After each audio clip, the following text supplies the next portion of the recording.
हामी यस बेला इलामको सुन्दर पानीमा छौँ। तपाईँले देखिरहेको यो थुम्काको राजधानी भन्नु न यो, अथवा चियाको मनमोहक र थुम्काको राजधानी सुन्दर पानी अत्यन्त सुन्दर। आज जनवरी 1 पनि हो। यहाँ तपाईँले देख्नुहुँदैछ, यहाँ चाहिँ WB लेखेका गाडीहरू पश्चिम बङ्गाल, दार्जिलिङ, मिरिक, खरसाङबाट चाहिँ विशेष गरी आज चाहिँ नयाँ वर्ष मनाउनको लागि चाहिँ यसरी विदेशी पर्यटनहरू आउने गरेका छन्। र आज विशेष जनवरी 1 र आज चाहिँ यो सुन्दर पानीबाट चाहिँ म तपाईँलाई कन्यामतिर लान्छु। र कस्तो छ आजको दिन तपाईँले हेर्न सक्नुहुनेछ। हामी तपाईँलाई देखाउँदैछौँ यो सुन्दर पानी है त। र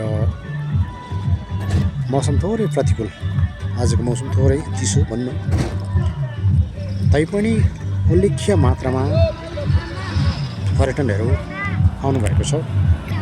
यो माथिको चाहिँ लभ डाँडा हो।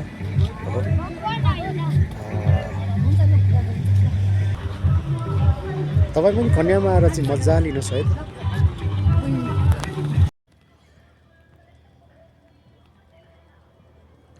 कन्यामको विशेषता भनेको यहाँको हावापानी हो। यहाँको हावापानी चाहिँ एकैछिनमा घाम लाग्ने र अनि एकैछिनमा चाहिँ कुहिरो बाँदलु होइन, डाँडामुनि कुद्ने घरि डाँडामाथि जाने, यो चाहिँ यहाँको पहिचान हो। त्यसले गर्दा पनि यहाँ चाहिँ पर्यटनहरू रमाउने गरेका छन् अथवा आउने गरेका छन्। र यो चाहिँ चिया बगानहरू देखिन्छ। सुन्दर ठाउँ छ यो कन्याम। पर्यटनको एउटा मुख्य गन्तव्य हो। यातायातको हिसाबले पनि यो पूर्ण सुविधा छ। त्यसले गर्दाखेरि यो क्षेत्र चाहिँ चिसो अनि यहाँको भन्नु दृश्यावलोकन भूगोल अत्यन्त सुन्दर भएको कारणले गर्दाखेरि चाहिँ पर्यटनहरूले यो क्षेत्रलाई विशेष रुचाउँछन्। तपाईँ पनि आएर चाहिँ यस क्षेत्रको चाहिँ अवलोकन गर्नुहुन